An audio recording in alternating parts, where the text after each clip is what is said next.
मोहम्मद अली सतपारा फ़ख्रे पाकिस्तान हैं, जिनकी मौत ने हम सबको गमज़दा कर दिया। हमने देखा कि किस तरह से वो मुहिम पे गए, फिर उनकी मौत की खबर आई। कुछ दिनों तक तो तस्दीक ना हो पाई, लेकिन जब तस्दीक हो पाई, फिर उनकी डेड बॉडी की तलाश, ये पूरा एक बड़ा लंबा प्रोसेस था। और फिर जनाब आखिरकार उनकी डेड बॉडी मिल जाना। और ये सब ऐसा था कि हम सबके दिलों से ये कभी निकल नहीं पाएगा। लेकिन एक बात जो कभी नहीं भूल सकते हम, वो मोहम्मद अली सतपारा की बहादुरी की थी। जिस तरह उन्होंने मुल्क का नाम रोशन किया, हर कोई उन पर फख्र महसूस करता है, क्योंकि उन्होंने किसी भी चैलेंज को आड़े नहीं आने दिया। बाप के नक्शे कदम पर चलते हुए उनका बेटा साजिद सतपारा भी मुल्क का नाम रोशन करने में मसरूफ है। हाल ही में साजिद ने कामयाब समिट भी किया है और आज वो हमारे मेहमान भी बन चुके हैं, तो हमने सोचा कि क्यों ना उनसे गुफ्तगू की जाए। वेलकम करेंगे साजिद सतपारा को। अस्सलाम वालेकुम साजिद, गुड मॉर्निंग, कैसे हैं आप? वालेकुम सलाम जी, अल्लाह का करम है, ठीक ठाक है जी।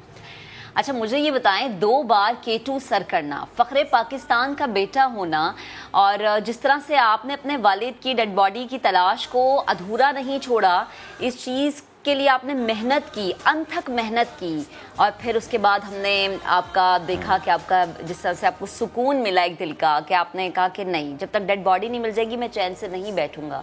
कितना मुश्किल होता है, और कोई ये कहे कि ये फ़ख्रे पाकिस्तान का बेटा है, ये कितना अलग महसूस आपको करवाता है?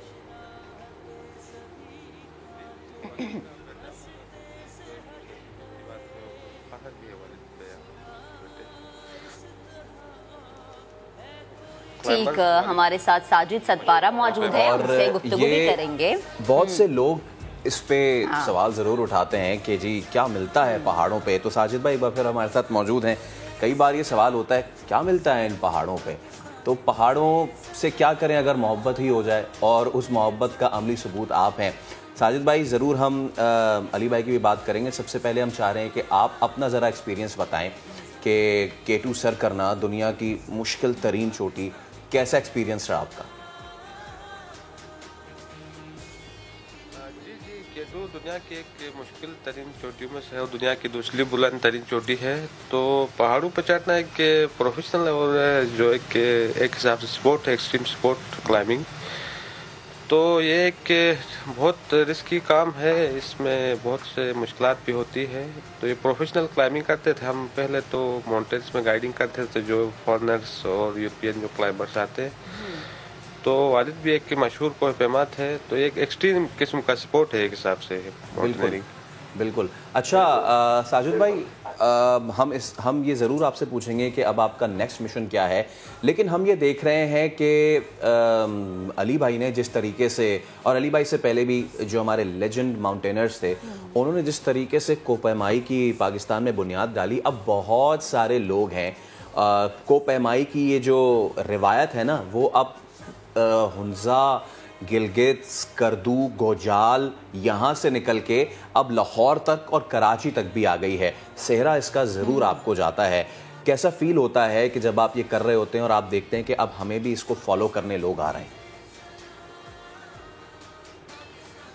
जी, वालिद के ये उसके बाद कुर्बानी के बाद ये स्पेशली पाकिस्तान में तो बहुत हाईलाइट हुआ है माउंटेनियरिंग।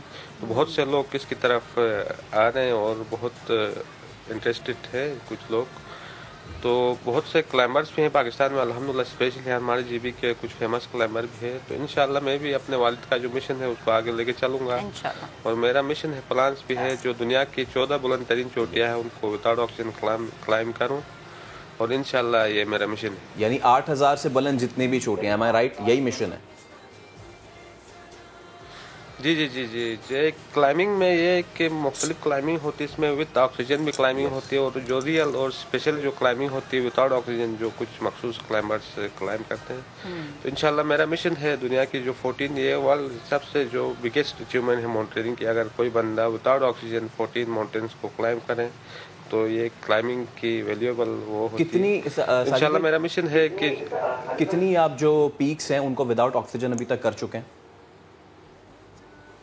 नहीं, अभी जो K2 मैंने 2 टाइम्स समिट किया है, लेकिन उसमें मैंने ऑक्सीजन यूज़ किया था। लेकिन विंटर में मैं 8200 तक विदाउट ऑक्सीजन किया था। तो इंशाल्लाह अभी प्लान है, क्योंकि मेरी स्टार्टिंग है कैरियर का, 3-4 ईयर्स क्लाइंबिंग में कर चुका हूँ। तो इंशाल्लाह अभी प्लान है कि मैं इंशाल्लाह विदाउट ऑक्सीजन माउंटेन्स को समिट करूँगा। ठीक है। अच्छा साजिद, जैसे फैसल ने भी जिक्र किया कि आप कुछ रोज़ कबल हमने देखा कि कराची में भी मौजूद थे, तो पहाड़ों से समंदर तक का जो ये सफ़र था, स्पेशली जब आप कराची में आते हैं ना तो ज़्यादा लोग समंदर देखने ही आते हैं, तो आपको कराची की सैर कैसी लगी?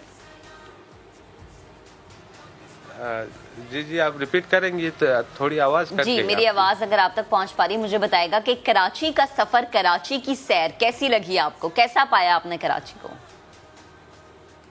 जी, एक यूनिक सा एक्सपीरियंस था। मेरा फर्स्ट टाइम विजिट था कराची का, तो मैं जो सी वे पॉइंट है और दूसरी कुछ जगहों पे पहुंचा, तो कराची बहुत अच्छा लगा। स्पेशली उसमें बिल्डिंग्स और स्पेशली सारी बिल्डिंग्स है, तो थोड़ा यूनिक सा एक्सपीरियंस था। तो अल्हम्दुलिल्लाह बहुत एंजॉय किया मैंने कराची में। अच्छा साजिद भाई, एक बार फिर अब अगर आप इजाज़त दें, क्योंकि यकीनन किसी का कोई प्यारा गुजर जाए दुनिया से तो वो बात करते हुए बहुत रुहासा हो जाता है। जिस वक्त अली भाई जॉन स्नोरी के साथ ऊपर जा रहे थे, पूरा पाकिस्तान उनके लिए दुआ कर रहा था।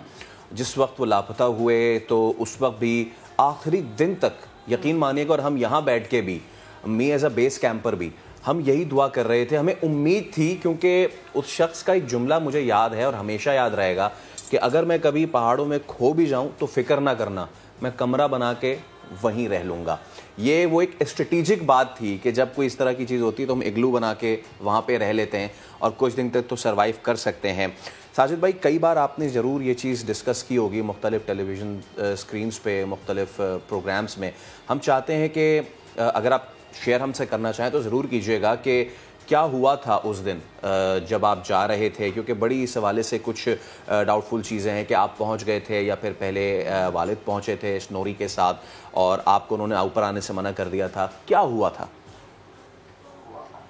जी, इसमें जो विंटर जो 5 फरवरी का हमने केम्ट्री से जो समिट के लिए गए थे, तो इसमें बहुत से क्लाइमर्स थे, शर्पा और यूरोपियन के कुछ क्लाइमर्स थे। लेकिन जो अक्सर कैंप4 तक पहुंचते अक्सर जो क्लाइमर्स दूसरे वो सारे वापस हो गए। तो हम 4 बंदे, जो आइसलैंड का जॉन स्नोरी, चिली का जेपी मोहर, वालिद और मैं ऊपर गए। तो बोतलने के एक मखसूस जगह, उसके जो स्टार्टिंग पॉइंट पे पहुंचकर मुझे थोड़ी वो सेहत भी ख़राब हो गई और ऑक्सीजन, वालिद ने कहा था कि ऑक्सीजन यूज़ करके बेटा आप ऊपर आ जाओ, वो कह के चले गए वालिद। तो ऑक्सीजन यूज़ करने की कोशिश की तो उसका भी रेगुलेटर का कोई इशू आ गया, तो मैं नीचे आ गया था, वो तीनों उधर से ऊपर चले गए थे। फिर बाद में उनके साथ ना कोई कांटेक्ट हुआ, ना वो वापस आ सके। तो मैं केम्ट्री पे पहुंचा। केम्ट्री पे पहुंचकर शाम को कोई हवा भी चली थी 5-6 बजे की तहत, तो बस उसी हवा ने उनको कुछ मसला किया था। अच्छा, और कहा यही जाता है कि जो बॉटल नेक है वो सबसे मुश्किल होता है। अच्छा, तो इसका मतलब ये है साजिद भाई कि हम यही अंडरस्टैंड कर लें कि अली भाई और जॉन स्नोरी ने सबमिट कर लिया था और जब वो वापस नीचे आ रहे थे फिर उन्हें प्रॉब्लम हुआ था, ऐसा ही है? जी जी जी, बिल्कुल। उस वक़्त भी मेरा वही था कि उनकी टाइमिंग और दिन को वेदर भी ठीक था।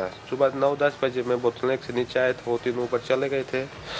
ऊपर चल तो दिन को वेदर ठीक था, तो उधर से जो केटू की टॉप तक विंटर में भी अगर वो होते तो 5-6 घंटों में आराम से समिट पे पहुंच जाते हैं। तो शाम को वेदर ख़राब हुआ था, तो वापसी पे जब हमने इस साल बॉडी से रिकवर की वालिद जॉन स्नोरी की, तो डिसेंडिंग के दौरान ही ये वाक़या हुआ था। डिसेंडिंग के दौरान ही वो हो गए थे। अच्छा, कहा यह जाता है, जो आम लोग हैं वो ये समझते हैं कि पहाड़ चढ़ना जो है वो बड़ा मुश्किल है, लेकिन लोगों को साजिद भाई ये समझाइएगा कि जितना मुश्किल क्लाइम करना है, असेंड करना है, उससे कहीं ज़्यादा मुश्किल डिसेंड करना है। क्योंकि पाकिस्तान में जैसे किलर माउंटेन है, नांगा पर्वत है, उसको आज तक किसी ने उसी तरफ से चढ़ के वापस उसी तरफ से डिसेंड नहीं किया है, पीछे से डिसेंड किया जाता है। तो आम देखने वाले लोगों को बताइएगा कि पहाड़ सर करना जितना मुश्किल है, उससे ज़्यादा मुश्किल वापस नीचे उतरना क्यों होता है? जी जी, इसमें जो आपकी मोस्टली जो एनर्जी है चढ़ते वक्त बहुत यूज़ होती है, और आप ऊपर पहुंचते टॉप पे तो उतरते वक्त आपकी एनर्जी भी लॉस होती है। फिर उतरते वक्त वो डिसेंडिंग के दौरान अगर थोड़ी सी मिस्टेक हो जाए तो आप वो हो सकते हैं। तो स्पेशली जो डिसेंडिंग के दौरान अक्सर जो वाक़यात होते हैं, केटू की हिस्ट्री भी है, जो अक्सर जो वाक़यात हुए हैं, जो एक्सीडेंट्स हुए हैं, तो डिसेंडिंग के दौरान ही हुए। तो सबसे वही जो उतरते वक्त भी बहुत मसाइल होते हैं। ठीक। अच्छा, मुझे ये भी बताएं कि एक फैमिली का कोई एक शख्स किसी हादसे का शिकार हो जाए तो फिर दिल में खौफ पैदा हो जाता है। जैसे आपके वालिद साहब, उनकी डेड बॉडी को ढूंढना कितना मुश्किल था, उसके लिए मुकम्मल एक ऑपरेशन किया गया, काफ़ी दिन तक इंतज़ार किया गया। इस हादसे के बाद दिल में कोई खौफ पैदा नहीं हुआ? जी जी जी, फीलिंग्स तो होती थी, क्योंकि अभी वालिद पहले घर के सरबराह थे और जिम्मेदार थे, तो फैमिली और दूसरे वो तो होते हैं। लेकिन हम प्रोफेशनल क्लाइंबर्स हैं, हम इसी के लिए जाने जाते हैं, तो क्लाइंबिंग तो इसमें वो करनी पड़ेगी बिल्कुल। जो बिल्कुल रिस्क जो है वो हर एडवेंचर में इन्वॉल्व होता है। अच्छा साजिद भाई, ये बताइए कि अब K2 सर कर लिया है, कब से जो आपका ये समिट 14 है, क्योंकि पाकिस्तान में दीगर माउंटेनर्स भी हैं जिनमें सरबाज खान हैं, और हमने देखा कि अभी अच्छा इससे पहले आई एम सॉरी, मैं अपने सवाल को यहीं कट करूँगा। एक बड़ा इंपॉर्टेंट है, अभी पासुकोन्स भी जो हैं वो सर हुए हैं और उनमें फ़ीमेल क्लाइंबर्स जो हैं वो भी शामिल थी, तो माशाल्लाह से अब फीमेल्स भी जो हैं वो भी क्लाइंब करनी, समीना बेग भी हैं, तो इसको आप कैसा देखते हैं? जी जी जी, बहुत से फेमस क्लाइंबर्स हैं। अभी जो सरबाज खान है वो अभी 8000 माउंटेन क्लाइंब करने वाले पाकिस्तानी हैं, वो भी बहुत से फेमस क्लाइंबर है। तो अल्हम्दुलिल्लाह अभी इस फील्ड की तरफ बहुत सी फीमेल्स भी आ रही हैं, और स्पेशली पाकिस्तान में समीना बेग हो गई और नाइला कियानी और दूसरी कुछ फीमेल्स हैं जिन्होंने 8000 जो माउंटेन है, कुछ माउंटेन को सबमिट किया है। तो अल्हम्दुलिल्लाह ये माउंटेनियरिंग का जो फ्यूचर है पाकिस्तान में स्पेशली इंशाल्लाह ये रोशन नज़र आ रहा है। इंशाल्लाह बहुत से लोग इसकी तरफ आएंगे और कई कारनामे अंजाम देंगे इंशाल्लाह। ठीक है। अच्छा मुझे बताएं कि पाकिस्तान के अलावा दीगर ममालिक के पहाड़ भी सर करने का इरादा रखते हैं आप? इंशाल्लाह जो स्पेशली जो 14 8000 माउंटेन है उसमें पाकिस्तान में जो 5 8000 की माउंटेन है और 8 नेपाल में, एक चाइना तिब्बत में। तो इंशाल्लाह मेरा प्लान है नेक्स्ट में नेपाल जाने का। तो इंशाल्लाह मैं जो दूसरे वर्ल्ड के जो 8000 माउंटेन है उन पे भी ट्राई करूँगा इंशाल्लाह। अच्छा, एक बड़ा अहम अब ये सवाल है, क्योंकि अली भाई भी ये शिकवा करते नज़र आए, दीगर भी माउंटेनर्स जो है वो यही कहते हैं कि जितना आप हमसे एक्सपेक्ट करते हैं ना उतना आप हम पे लगाया भी करें, तो फिर हम आपको दिखाएंगे कि हम कौन कौन से पहाड़ कैसे कैसे सर कर लेते हैं। अली भाई के डेथ के बाद भी बड़ा इस चीज़ पे कहा गया कि जी अब हम इस एडवेंचर स्पोर्ट को हम स्पॉन्सर करेंगे और हम इस पे अपना इन्वेस्टमेंट करेंगे। वो वादे वफा हुए अब तक साजिद भाई? जी जी, वालिद को तो स्पेशली मैं पाक आर्मी का बहुत शुक्रगुजार हूँ कि उन्होंने जो 3 माउंटेन्स वालिद ने क्लाइंब किए थे नेपाल में, उसमें स्पॉन्सर था। तो बेसिकली शुरू में तो हम एज अ माउंटेन गाइड और दूसरे जो फॉरनर्स के साथ एज अ वो प्रोफेशनल उनके साथ काम करते थे और माउंटेन्स को सबमिट करते थे। तो इंशाल्लाह अभी माउंटेनियरिंग में इंशाल्लाह स्पॉन्सर भी होंगे, और अगर वो मिले तो बेहतर तरीके से हम परफॉर्म कर सकें माउंटेनियरिंग में। स्पेशली अगर आपको कोई सपोर्ट हो, स्पॉन्सर हो, तो आप इजीली जो माउंटेन्स है आप विदाउट एनी इश्यू या विदाउट एनी किसी उसके आप इजीली माउंटेन्स को क्लाइंब कर सकते हैं। अच्छा, मैं ये अब जब हम स्पॉन्सर की बात करते हैं ना, तो ज़रा आम आदमी को अब साजिद भाई ये समझाइएगा, जब नेपाली शर्पाज आए थे और जब उन्होंने विंटर में सबसे पहले K2 सर किया था, बहुत स्पॉन्सर थे उनके पास। लोग कहते हैं कि भाई इसमें स्पॉन्सरशिप की क्या ज़रूरत है, पहाड़ तो सर करना है। ज़रा ये बताइएगा कि जो आपके जो आइस बूट्स होते हैं ये स्पाइक वाले, कितने के वो आते हैं? इसके अलावा आपका जो वेयरिंग गियर है, जो आप ऊपर से सारे पफा जैकेट्स और सारे पहनते हैं, वो कितने का आता है? एक पोर्टर की जो है वो क्या चार्जेस होती हैं? ज़रा ख़र्चा आप बताएंगे ताकि लोगों को अंदाज़ा हो सके कि स्पॉन्सर की डिमांड क्यों करते हैं। जी जी जी, वो शर्पा जो टीम आई थी विंटर K2 में, वो नेपाल के बेस्ट शर्पास थे। जो उनकी टीम थी 10 शर्पास की, तो उनको स्पॉन्सर बहुत मिले थे। वो स्पॉन्सर उनको जो रेड बुल और दूसरे जो कंपनी की वजह तरफ से। तो इसमें जो क्लाइंबिंग है वन ऑफ एक्सपेंसिव स्पोर्ट भी है। इसकी जो क्लाइंबिंग गियर्स है और दूसरे जो आपको चढ़ने में, तो इसमें बहुत खर्चा आता है। रोप्स, टेंट्स और दूसरे जो डाउन सूट, शूज़ बहुत एक्सपेंसिव है। तो इसमें मुख्तलिफ आता है। अगर आप पाकिस्तान में क्लाइंबिंग करते हैं तो आपको थोड़ा कम आएगा, क्योंकि हमारे मुल्क के पहाड़ हैं, तो आपको चार्जेस बहुत कम आएंगे। आप लो प्राइसेस पे भी क्लाइंब कर सकते हैं। अगर नेपाल में आप माउंट एवरेस्ट पे जाते हैं तो $40,000-50,000 तक आपको खर्चा आएगा इसमें। सही है। अच्छा साजिद, ये भी बताएं कि जो हालात और मामलात हमने आपसे डिस्कस किए, उसके बाद कोह-ए-माई का कैसा मुस्तकबिल आप पाकिस्तान में देखते हैं? जी जी अल्हम्दुलिल्लाह। अभी तो बहुत से लोग, अभी बहुत से कुछ नाम भी है, फेमस नेम भी है पाकिस्तान में अल्हम्दुलिल्लाह। तो इंशाल्लाह कोहपेमाई का जो मुस्तकबिल पाकिस्तान में है बहुत बेहतर होगा इंशाल्लाह, और बहुत से लोग इसकी तरफ आएंगे। तो हमारे पास अल्लाह ने जो माउंटेन से नवाजा भी, अल्लाह ने बहुत बड़ी नियामत से नवाजा है। K2 जैसे पहाड़, नंगा पर्वत, बराट पीक और G1 G2 अल्लाह ने हमें नवाजा है। इंशाल्लाह कोहपेमाई का मुस्तकबिल बहुत बेहतर है, और बहुत से लोग इसमें इंशाल्लाह वो करेंगे और पाकिस्तान की नुमाइंदगी करेंगे। हमने आपका बहुत वक्त लिया है, जाते जाते अब ये बता दिए, क्योंकि आप ये बता चुके हैं कि जी अब आप जो अपना करियर स्टार्ट करने लगे हैं, करियर के स्टार्ट में आपने 2 बार K2 सर कर लिया है, तो अब जो आप करने लगे हैं 8000 जो है सारी जा रहे हैं विदाउट ऑक्सीजन करने, तो सबसे पहला कौन सा आपका पीक है जहन में? जी इंशाल्लाह मैं अभी अटम में नंगा पर्वत का सोच रहा हूँ। इंशाल्लाह अटम में मैं नंगा पर्वत पे जाऊँगा, या अटम में इंशाल्लाह मेरा नेपाल का भी वो अभी सोच रहा हूँ कि नेपाल में भी वो कुछ माउंटेन है, दावलागिरी और मनासलू जो क्लाइम होते हैं अटम में, तो इनका अभी प्लान है। तो इंशाल्लाह फिर नेक्स्ट स्प्रिंग में मेरा एवरेस्ट का प्लान है। अच्छा चले, फिर हम भी प्लान करते हैं आपके साथ।